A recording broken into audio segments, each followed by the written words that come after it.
Bismillahirrahmanirrahim. Assalamualaikum warahmatullahi wabarakatuh.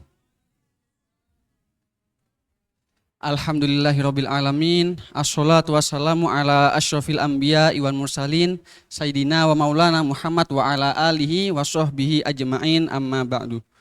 Yang terhormat pendiri dan penggagas Pusat Studi Al-Qur'an Bait Al-Qur'an Abi Quraisy, Habib Hussein, Habib Ali, yang kami hormati Ustadz dan Ustazah, dan serta para pengurus pesantren Pasca Tahfidz Bait Al-Qur'an, dan tak lupa teman-teman santri Bait Al-Qur'an angkatan 36 yang saya banggakan. Alhamdulillah kita siang ini diberikan nikmat sehat sehingga kita bisa berkumpul di masjid ini.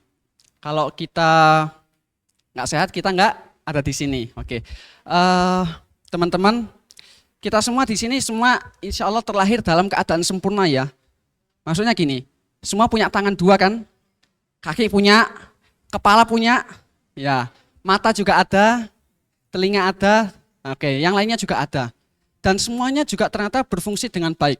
Kita punya mata masih bisa melihat, kita punya telinga juga masih bisa mendengar, kita punya mulut masih bisa berbicara. Oke, kalau ada suatu cacat ya dalam diri kita, seperti jangan diri kita, diri yang orang yang masih belum diberikan kesempurnaan ya sama Allah itu, seperti buta, tuli, dan bisu, itu kan berarti ada yang tidak normal dalam fungsi tubuhnya itu.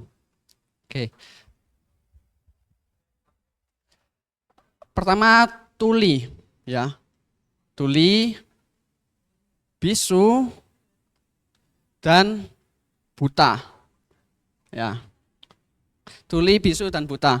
Kalau tuli ini berarti artinya tidak bisa mendengar. Kalau bisu tidak bisa berbicara. Kalau buta tidak bisa melihat. Oke. Yang bikin saya kagum di Al-Qur'an itu ternyata Allah ini menggunakan sifat ini, 3 sifat ini untuk menggambarkan orang munafik.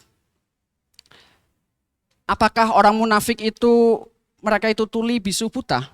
Enggak. Mereka itu inderanya berfungsi dengan normal.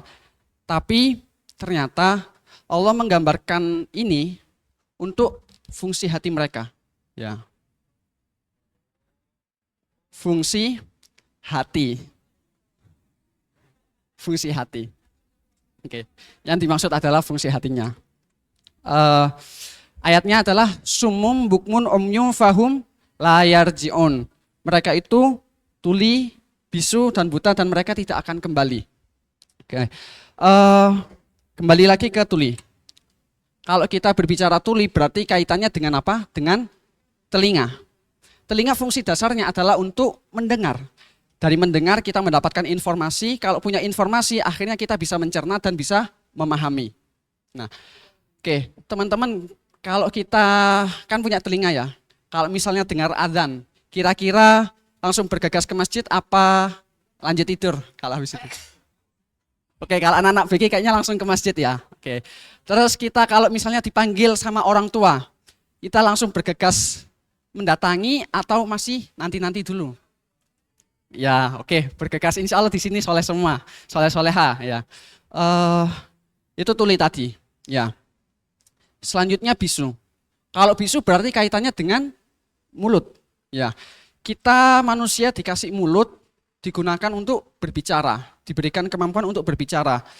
Fungsi dari mulut adalah mengungkapkan apa yang ada di hati. Entah mengungkapkan perasaan senang, perasaan sedih, perasaan suka, perasaan marah, dan perasaan lain-lainnya gitu. Tapi seringkali kita di sini dari mulut ini menggunakannya itu untuk hal yang tidak pantas. Kita berbicara kotor, berbicara kurang baik, kita gunakan untuk menggibah kayak siapa biasanya? Oke. Nggak ada yang insya Allah, nggak ada yang di sini. Oke. Itu tadi bisu. Kita kadang masih salah dalam menggunakannya, memanfaatkan nikmat yang diberikan Allah. Selanjutnya buta. Kalau ngomong buta berarti kaitannya dengan mata. Nah, dari mata kita ini bisa untuk melihat.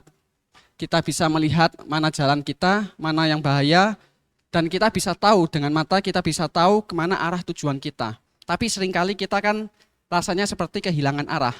Terus dari mata ini juga kita gunakan untuk hal yang tidak baik, melihat hal yang kurang baik, terus yaitu tadi buta. Nah, selanjutnya kalau di tafsir Kemenak itu maksud dari ayat ini tadi adalah orang-orang munafik itu tuli. Tuli itu maksudnya adalah mereka itu tidak mendengarkan nasihat. Jadi ketika ada nasihat masuk dari telinga kanan keluar telinga kiri, atau bahkan nggak masuk sama sekali, langsung terpental. Ya. Jadi mereka tidak bisa menerima kebenaran dari telinga. Lalu bisu.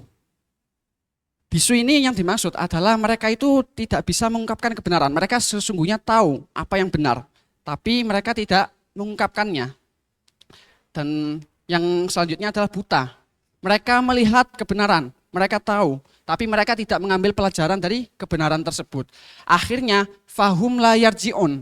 Mereka tidak akan kembali. Kalau ini semua sudah nggak berfungsi, ya ibaratnya kan ini semua tidak berfungsi. Ya mereka bagaimana bisa kembali ke kebenaran. Ibarat kata mesin mati. Kalau mesin sudah mati tidak bisa bergerak. Mereka tidak bisa kembali ke kebenaran. Nah, oke. Tadi itu adalah konsep yang penggambaran cacatnya fungsi dari tubuh dan matinya fungsi hati. Ada hal yang sebaliknya.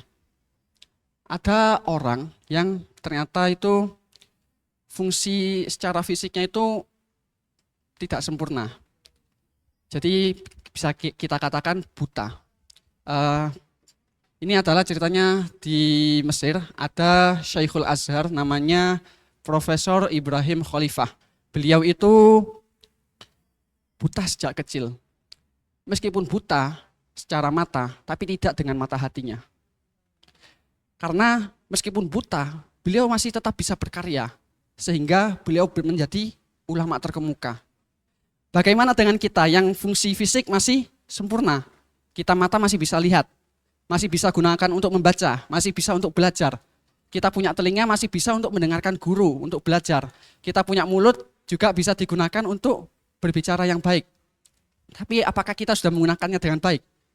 Nah, oke, maka dari itu teman-teman, mari kita gunakan fungsi indera yang kita miliki ini sebaik-baiknya.